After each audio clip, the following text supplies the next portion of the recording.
Good afternoon, San Antonio Spurs fans, NBA fans. What's going on? It's another week, another edition after a little bit of a break, a little bit of a summer break on the Joe Gaither Show on SpursCentral. We appreciate everybody who's joining us on the San Antonio Spurs on SI YouTube channel or watching us right here on my own channels at Joe Gaither 6 on Spotify, on Twitter, YouTube, and Facebook. And of course, you can download, listen to us each and every week or almost every week on the Joe Gaither Show on SpursCentral on Spotify, Apple Podcasts, or on Amazon. It's my pleasure to bring you on my friend and our co-host, Matt Guzman. You can follow him at Matt GZman on the Twitter machine, and you make sure you follow all of his great work, San Antonio Spurs on SI. You can type that into the Google machine or SAS on SI on Twitter. Matt, it was a week off. I was stranded in Dallas and busy in Dallas with SEC Media Day, so thank you so much for getting us back on track and bearing with us. How you been, my man? Well, no, thank you for having me. I'm glad you got a chance to go check out Dallas, and now we can get back into it as the season creeps a little bit closer. So I always appreciate being on here and excited to talk some Spurs. Yeah, it's going to be a lot of fun. We have a few NBA storylines to get into and a few Spurs-specific topics to get into. As always, you can leave a comment on the show at Joe Gaither 6 or right there in the comments on San Antonio Spurs on SI on the YouTube channel.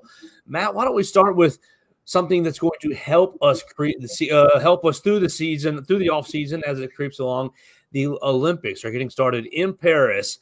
Really, today, tomorrow, we get into the opening ceremonies over the weekend, and Olympic basketball for Team France gets started on Saturday. Victor Wembanyama and Rudy Gobert and the French team tried to win the first gold medal for Team France in the Olympics. And let's just get your overall thoughts on, well, with Victor Wembanyama specifically, but Team France as a whole and their chances to maybe dethrone Team USA. Absolutely. Well, it's been an interesting set of games for that Team USA squad, to say the least, as they're preparing for this Olympic season. Obviously, they haven't exactly looked as dominant as maybe we thought they would. Almost losing to South Sudan, cutting it close against Germany. Now, ultimately, they did go 5-0, so you can't knock a record that's an undefeated team. But at the same time, France, I feel, does have a pretty decent shot at making some noise. They've got Victor obviously kind of leading the charge, but he's also got Gobert next to him. And just like that, you have the two best defenders in the NBA on the same squad, and not to mention the added pride that comes from playing for your home country versus just playing, in the NBA. Not that they don't take that lightly, but there's definitely that extra sense of pride that these players kind of carry with them into this specific season. You've got Victor and Gobert. You have Evan Fournier. You have Bilal Coulibaly, who's still trying to make his way in the NBA to the Wizards. So it's a great squad they've got over there. I think they've lost a couple of games in their preparation, but at the same time, they've also shown great promise. And so the real games are going to start mattering here in a few days. So I'm just curious to see how they come out of the gate, because it won't be against USA, but they'll get their chance to kind of show their stuff. Yeah, we're starting on Saturday. Team France is going against Brazil. Their group is Brazil, Japan, Germany, and France. So France obviously probably the main favorite to get out of that group. But really, France is familiar with second place, finishing second in 2020, finished in second, I believe it was 2002, and then back in the 1940s, I think 48. All three times coming up short to Team USA. What would it mean specifically to Victor Wembanyama? He's still so young to lead his nation to his first Olympic gold medal, and likely, if they do so, it'll have to probably be going through Team USA and a lot of his NBA teammates and adversaries. Absolutely, I think it would mean a lot for him specifically because he's long talked about the kind of pride that he specifically carries from being from France. I did a piece earlier in the offseason just about how special it's going to be for him to get to go back to Paris for those two Paris games that the NBA is going to bring next season, next January. And so for him, it's not exactly the homecoming that January will be, because, he's not going to have, hey, all my American Spurs teammates come, look at what I've, where I came from and look at the things that I grew up doing, because everyone on that squad is obviously from France and very accustomed to the area. But I think for him specifically, I think he had a quote where he was even saying that something like that means more to him than anything else, because, not only is it a chance to play for a win, because getting a gold medal means you've won the tournament, but it's a chance for him to kind of give back to the community that I'm sure he feels raised him. And so I think for him, like, age doesn't matter for him. He's not looking at it as like, it's my first season, I can do it now. He's just like, anytime he gets on that court, he wants to win. And so for him to kind of get a chance to do that, I'm sure it's going to mean the world. All right, we're going to follow all of whatever Victor Wembanyama does on San Antonio Spurs on SI as their group stage opens on Saturday. You get a Saturday game, a Tuesday game, and next Friday to round out the group to try to get into knockout stages. You can follow that on San Antonio Spurs on SI with my friend Matt Guzman. You want to keep it rolling here and kick into a bigger NBA topic, one that's on the front page right now of San Antonio Spurs SI. The NBA leaving TNT, or so that's where it looks like it's leading right now. Choosing Amazon and choosing a big money deal with Amazon and leaving TNT in the dust. My boomer heart breaks because my cable, I'm just swapping to another app. I've got the Amazon app, but really, okay, we're going more into the streaming direction. Matt, what was your overall thoughts leaving TNT and basically becoming partners with the streaming giant? Right. I mean, as long as I can remember, that's been, the pinnacle of NBA coverage, has been watching that halftime show and the post-game show, that follows with the tweets and the jokes and running to the board, inside the NBA. Absolutely, it has its place at the top of NBA media. People love it, people adore it. And that core four has really kept it going for so long. So it definitely stings. It's like a piece of those memories, is kind of taken away. But at the same time, I think whenever the discussions were first started to be had, we kind of looked at it from a fiscal perspective. And, obviously the NBA is going to choose the option that yields them the most money, because not only does it get them more money, it allows these players to get bigger contracts. And all of a sudden more people are attracted to playing in the NBA. We've already seen that. $77 billion. $77 billion over 11 seasons. That's just wild to me. It's insane. No, it's incredible. I mean, and that figure is the reason that Victor is going to be one of the first players to sign a $500 million contract in a few years. It's the reason that Shai Gilgeous-Alexander might sign for a $400 million contract. This money is only getting more expensive. So not only does it do that, but it also ensures that the salary cap over the next 11 seasons is going to increase by that 10% maximum every season. So, NBA money is only getting richer. So it makes sense why they went with the deal that made the most money. Now, the controversy, which is kind of what makes the decision so interesting, and I'm curious as your thoughts, it appears that TNT felt it deserved the right to match and was still rejected after doing so. But I think the details about what really happened are still kind of gray. Right. And so I do think they deserve the right to match. And this is where I kind of want to take it the second step. If they match that $77 billion offer over 11 years, if they matched it, why would the NBA choose to go in the direction of Amazon? Because for me, yeah, I make the boomer joke, but of course, I know how to operate my smart TV. I know how to pull up the Amazon app. But I also know it's a lot easier for me to just click the cable button on my smart TV, and now I got my 100 channels right there, and TNT is a part of that package. The issue with streaming, to me, has always been, well, I have chosen what I'm watching for the next hour, 2 hours, 3 hours, whatever. You're not bouncing around channels. That's the silly luxury of cable TV. I can bounce between TNT, ESPN, ABC, Fox, whatever. Well, I can basically go through all my channels without leaving an app. And so I wonder to you, first off, why would they have chosen Amazon? And secondly, as part of a piggyback to that is, do you think what do you think this will do to the ratings? Because obviously the ratings matter a little bit, but they don't matter as much because it's live sports, and live sports is really the only appointment television that any of these content providers can really offer. Because look, if you want to watch The Bachelor, if you want to watch whatever your TV is, you can record it and watch it later. But with live sports, it's pretty much appointment television. So you do get the ad revenue there.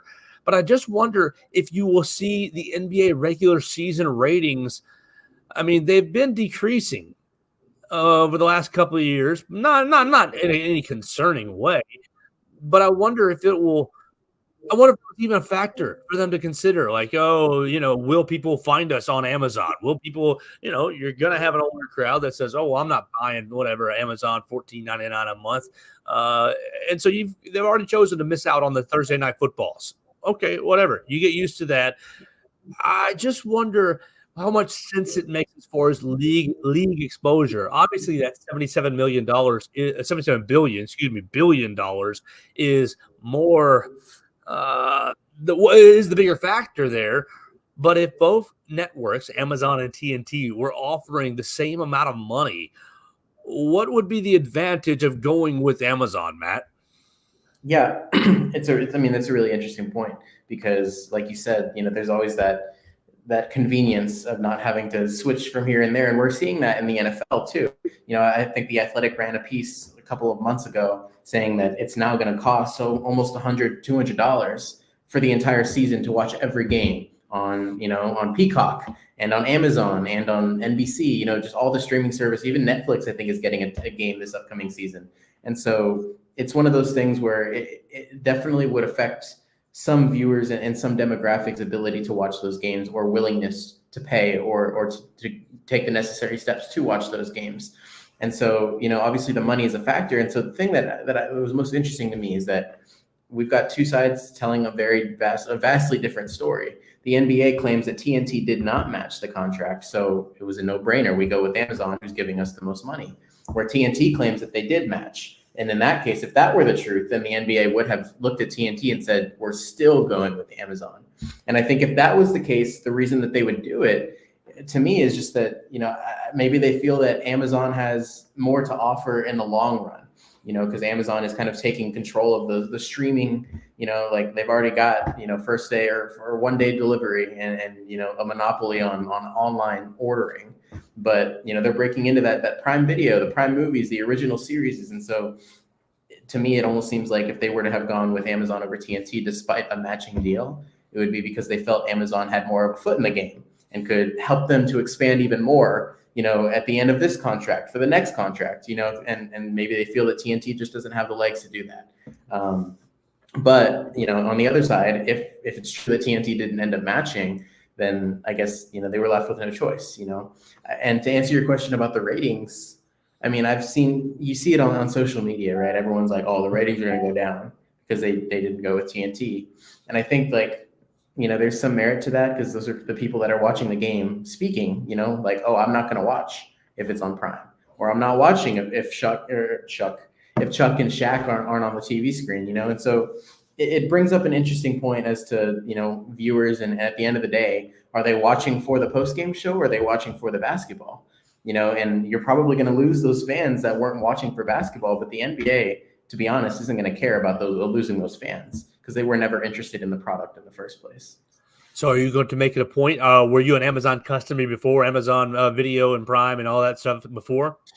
Yes. Yeah. So I have a subscription for Prime. I use it to order whatever I want to order on online, and it came with that Prime Video. And so I've definitely used the service before. I can't say it's my favorite. I remember when the NFL streamed a game on there, it was a little dicey, hectic to watch, but I'm assuming that they're going to iron out those bugs if they're moving forward with a deal like this. But yeah, I mean, it's not one where I had to make a decision because I had cable and we had a subscription to Prime. So it's going to be one of those. Well, so being a little bit younger than I am, do you view this as, a big change, or this is nothing as far as your viewer experience goes? It's definitely a big change just because I was, when I was growing up, I was told, hey, we like the Spurs. We don't like Serge Ibaka because, Serge Ibaka makes the Thunder beat the Spurs, and so I was just told the norm is NBA on TNT. That's the big game. That's when opening night happens. When you see the series is on TNT, you get excited. And when you see it's on NBA TV tonight, it's like, oh, that's not as exciting. And so it's definitely a big change because that to me was the pinnacle of what NBA reporting on TV looked like. There's even been a couple of people my age who I've seen get internships or, get the opportunity to report on a game on NBA on TNT. And that's the big thing. So it's definitely a change. But at the end of the day, I'm also, like you said, I'm a little younger. And so, moving forward, there's plenty of time for it. Oh, this is now the new norm. And I even saw that there's a report that ESPN is interested in hiring the crew from inside the NBA. Whether or not they'll take a deal like that, or if that's, if that has merit to it, is something to kind of monitor down the road. But, there is a sense of, at the end of the day, like, these guys have been doing it for forever, and there's going to be a turnover at one point or another. And unfortunately, it seems that it's already happening, but I don't necessarily think it's for the worse, because I think at the end of the day, that money is just going to keep the NBA afloat for them to do more things and for the next people to come and take their spotlight. I just think it's going to kind of be more of a rotating cycle, less than like a backstabbing. All right, we're hanging out with Matt Guzman. You check him out on the Twitter machine at MattGZMan. He's our lead writer for San Antonio Spurs on SI. You can follow them at SAS on SI. And we appreciate you guys checking out the show and the podcast, the Joe Gaither Show on SpursCentral, on YouTube, Facebook, and Twitter, and on Apple Podcasts, Amazon right there, on Spotify. Let's talk about one of your articles. Well, okay, we'll save that for last. Because we want people to go read this article before they get to the conversation. We're going to talk about Stephon Castle versus Chris Paul, who should start for the San Antonio Spurs at point guard. But before we go there, let's talk about the NBA offseason as a whole. We missed you last week, but there wasn't really a whole lot of news going on for San Antonio other than finishing up Summer League. So we basically got a pretty much – correct me if I'm wrong, but we're kind of at a point where, okay, the offseason is basically – reached a calming point. We can kind of project ahead to see who the Spurs are going to be. And so I turned to ESPN just a little bit, and I find our friend Kevin Pelton, ESPN senior writer. He has graded everyone's offseason. And so, Matt Guzman, we don't care what Kevin Pelton has to say, even though we will reference it here or there. We care about what Matt Guzman has to say. How do you step 2 steps back and really grade everything that the San Antonio Spurs did this offseason? Obviously, drafting Stephon Castle. Okay, you trade away rights for the 8th pick. You draft a young man from Spain that's going to stay over there for another couple of years. Harrison Ingram comes in. Trade for Harrison Barnes. You sign Chris Paul. The roster looks a little bit different going into this year. How do you grade everything that San Antonio has done this offseason? I think, it's a little bit of there seems to be a bit of a controversy regarding the Spurs offseason, because half of the fan base and most of these people are the ones who expected the Spurs to be in championship contention as soon as Victor Wembanyama touched the floor. They tend to be on the more, we want to be aggressive, and to them, getting who's Harrison Barnes and, Chris Paul, like, he's old. They like to think that the Spurs haven't done enough. Or they didn't go for Lauri Markkanen, so they don't want to win. They didn't sign Klay Thompson, so they don't want to win.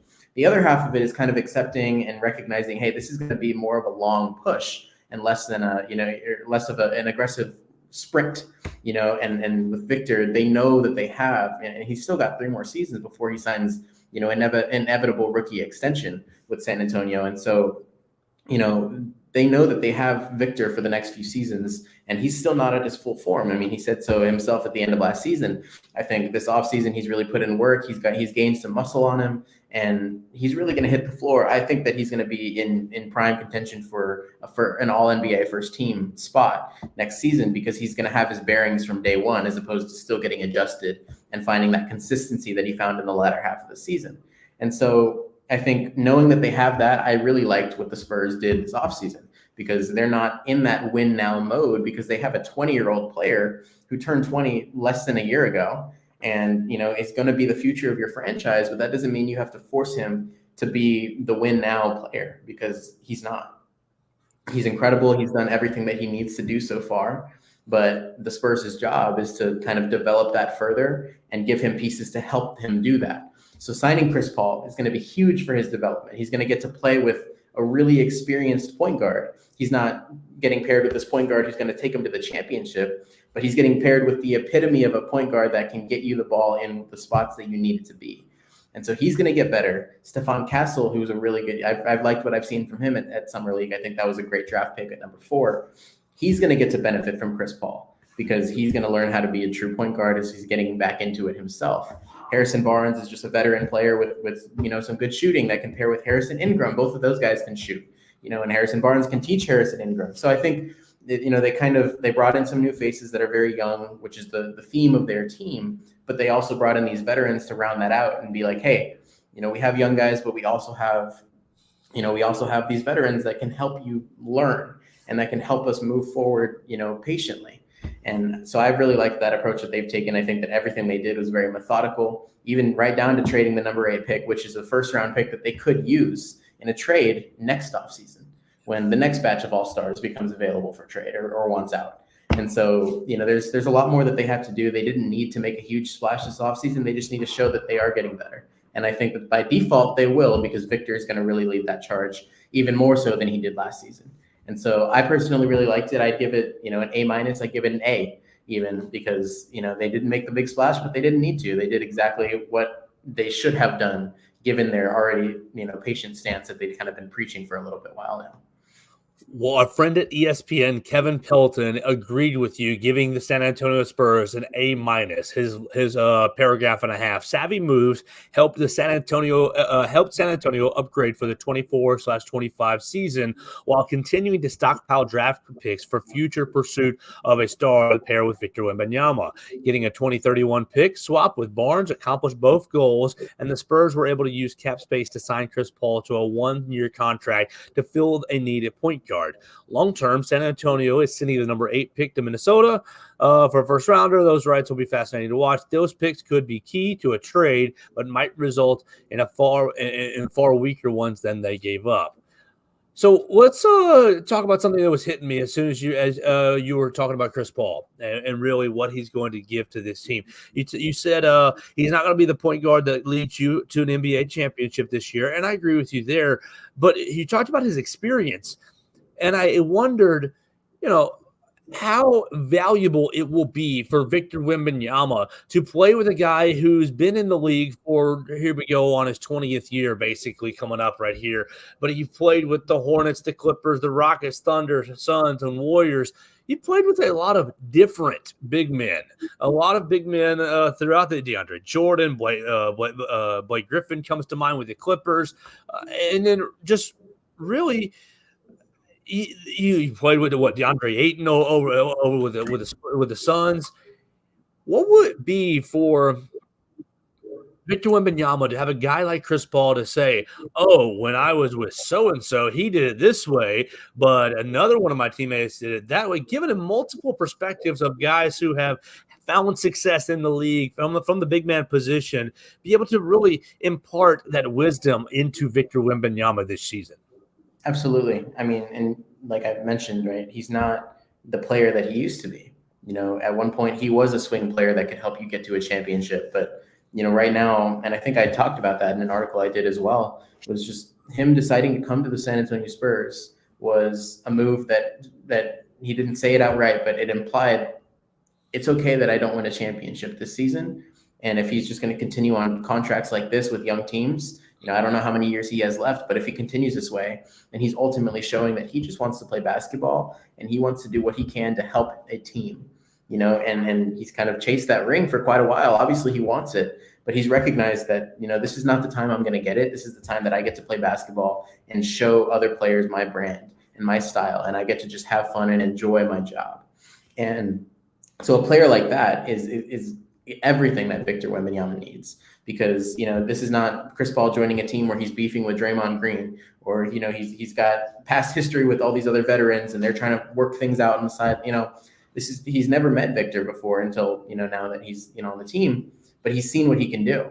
And so, like you said, he has that experience. He has everything that he has things to back up what he says when he tells them, hey, we're going to do things this way, or this is how it should be done, or this is what I've seen. This is why this would work. And Popovich said it himself. He said, Chris Paul can teach these guys the game better than even I can. And it's because Chris Paul has played the game. And obviously Popovich is a genius mind in basketball. He knows exactly what he's talking about. But Chris Paul has the experience and the on-field or on-court, I should say, like that hands-on time with other players, with other stars of, multiple varying backgrounds. And so, if nothing else, Chris Paul can say, I think this is going to work, and no player is going to question him because they know exactly who he's played with and what he's done and how good, and they know the name that he's made for himself as a point guard. And so that's going to be huge for Victor. to learn from a player that's really there just to do exactly that. He's got no other motive but to play and try and win games. And so he's going to do everything he can to make his teammates around him better. All right, let's finish up with an article from your counterpart, Chase Gems, on San Antonio Spurs on SI. He writes, who should the Spurs starting point guard be on opening day? Building off our Chris Paul conversation, should the Spurs go with veteran Chris Paul, or should they just throw the rookie's feet in the fire and say, you're learning on the job? Matt Guzman, we read Chase Gems' piece, and we encourage everyone else to read his piece, but what say you? Who should be the starting point guard on opening day for the San Antonio Spurs? Yeah, I think that, I think Chase put it nicely. There are cases to be made for both. And I think ultimately the reason the Spurs drafted Stephon Castle is because they saw what he could do in high school as a point guard. They saw that he can also be a versatile guard. He doesn't need to have the ball in his hands to contribute, because that's what he did at UConn. That wasn't his role. They want to shift him back into that mindset of being a point guard and a playmaker and a facilitator, because ultimately they think that he and Victor can make a really good pairing. And so the reason they got him is because they want him to fill that role eventually. And right now, the biggest thing for him to do is to learn from Chris Paul and to learn how to be a point guard, to learn the Spurs' system. And there's no better way to do that than with a player who's been around the league for as long as he has, under a coach who's coached for as many years as he has. And so I think that Stephon Castle will be the starter for the Spurs, but not on opening night, because, this time right now is just to learn and see how it's done. So Chris Paul's going to go out there, or I believe he should go out there and say, hey, here's what it looks like. Here's what a quality start in the NBA looks like. Here's how you should be approaching, different defenses. Here's how you should be approaching fast breaks with Victor. This is what it looks like. Now you go try.